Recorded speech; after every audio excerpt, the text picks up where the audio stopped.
Sir ठीक है, देखते हैं जैन धर्म।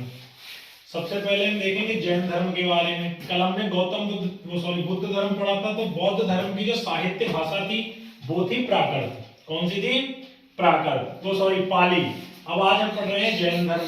तो जैन धर्म की जो साहित्य भाषा है वो रहेगी प्राकृत। हमने हिंदी में क्लास में पढ़ाया था कि जो भाषाएं हैं उनकी उत्पत्ति कैसे हुई। तो सबसे पुरानी जो भाषा थी वो संस्कृत, और संस्कृत से फिर हुई है प्राकृत, प्राकृत से हुई है पाली, पाली से अपभ्रंश, जिसे सौरसेनी अपभ्रंश भी कहते हैं, और अपभ्रंश से हमारी हिंदी भाषा की उत्पत्ति हुई है। ठीक है, अब आ जाता है जैन धर्म के संस्थापक के विषय में।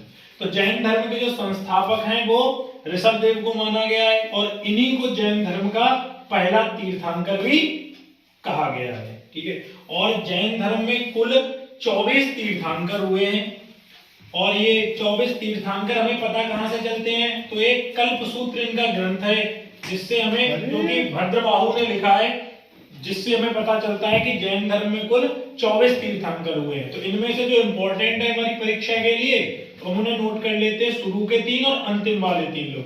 पहले जो थे जैन धर्म के तीर्थंकर वो थे ऋषभदेव। इनमें जैन धर्म में प्रतीक जो है वो बहुत महत्वपूर्ण है, उन्हें याद रखना।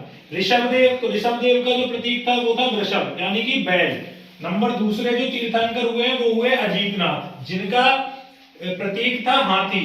तीसरे हुए संभवनाथ, जिनका था घोड़ा।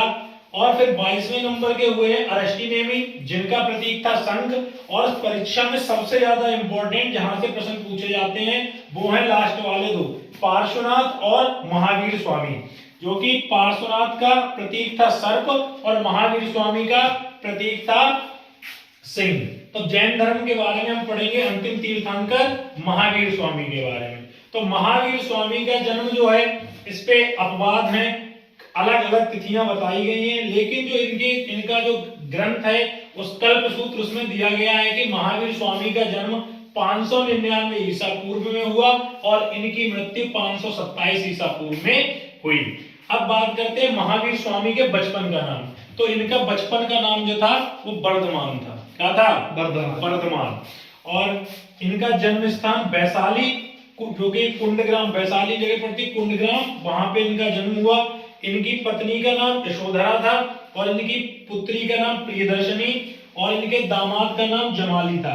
ये मोस्ट इंपोर्टेंट क्वेश्चन यहाँ से बनता है, दामाद का नाम जमाली, क्योंकि इनका जो पहला शिष्य था वो इनके स्वयं खुद के दामाद जमाली ही इनके पहले शिष्य थे। और इनके पिता का नाम सिद्धार्थ और माता का नाम त्रिशला था, और इनकी पत्नी का नाम यशोधरा और पुत्री का नाम प्रियदर्शनी। 30 वर्ष की अवस्था में गौतम बुद्ध 29 वर्ष की अवस्था में, और महावीर स्वामी 30 वर्ष की अवस्था में इन्होंने अपने घर का परित्याग कर दिया। और 12 वर्ष लगातार तपस्या करने के बाद इन्हें ज्ञान की प्राप्ति हुई।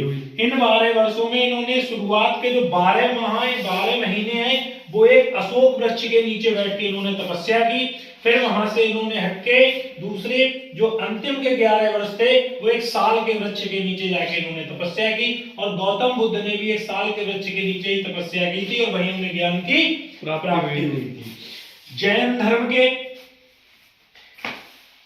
धर्म के 4 महाव्रत, 4 शिक्षाएं हैं जो कि दी गई हैं। सबसे पहली है सत्य, दूसरी है अहिंसा, यानी कि किसी से लड़ाई झगड़ा ना करना, तीसरी है अस्तेय, और अस्तेय का अर्थ हिंदी में और जीके में कई बार पूछ लिया गया। तो अस्तेय का अर्थ होता है चोरी ना करना।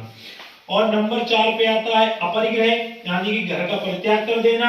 और 5वां जो है महाव्रत, वो स्वयं महावीर स्वामी ने जोड़ा था, जो कि है ब्रह्मचर्य। और इन्हीं 5 शिक्षाओं को जैन धर्म का पंचशील भी कहा जाता है। एक बहुत इंपॉर्टेंट क्वेश्चन है, कई बार पूछा गया है कि जैन धर्म की 5 महाव्रत, 5 शिक्षाओं को क्या कहा जाता है? तो पंचशील कहा जाता है।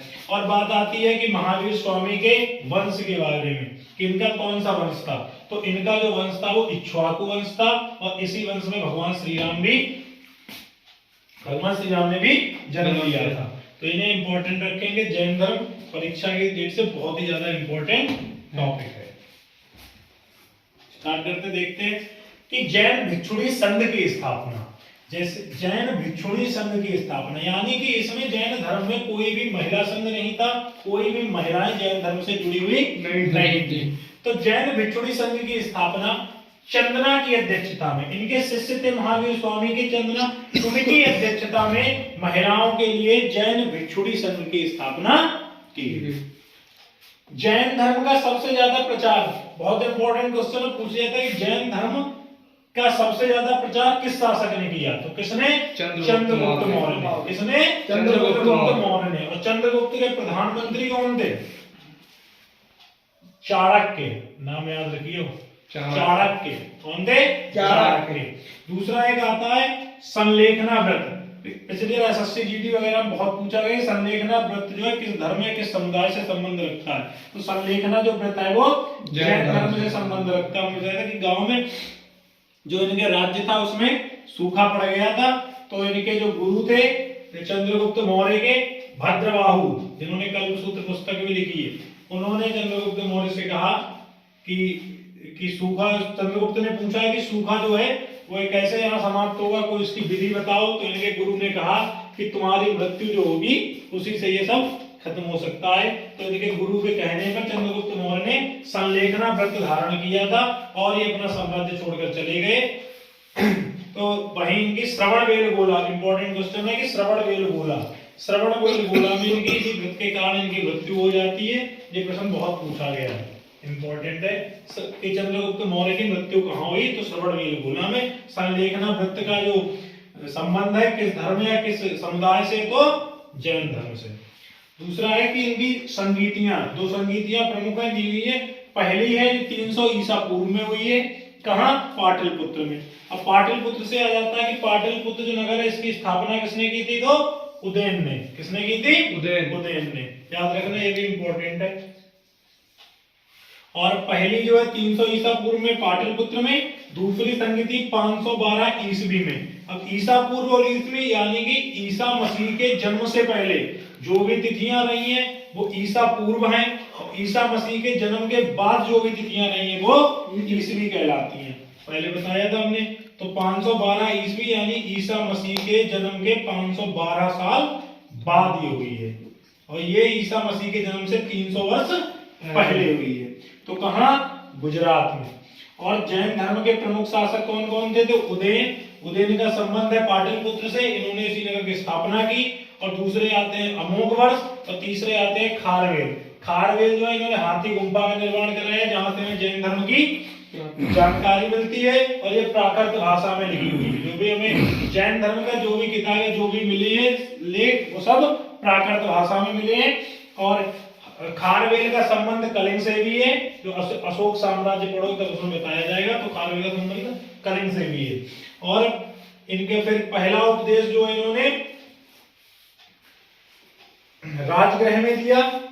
महावीर स्वामी ने अपना पहला उपदेश जो है राजगृह में दिया। और जैन धर्म के जो त्रिरत्न है, जैसे कि बौद्ध धर्म में पिटक होते थे, तैसे ही जैन धर्म में त्रिरत्न है, जो है साम्यक दर्शन, साम्यक ज्ञान और साम्यक चरित्र। टॉपिक जैन धर्म विशेष इंपॉर्टेंट है, इस पे ज्यादा फोकस करके रखना है। एक दो प्रश्न इससे जरूर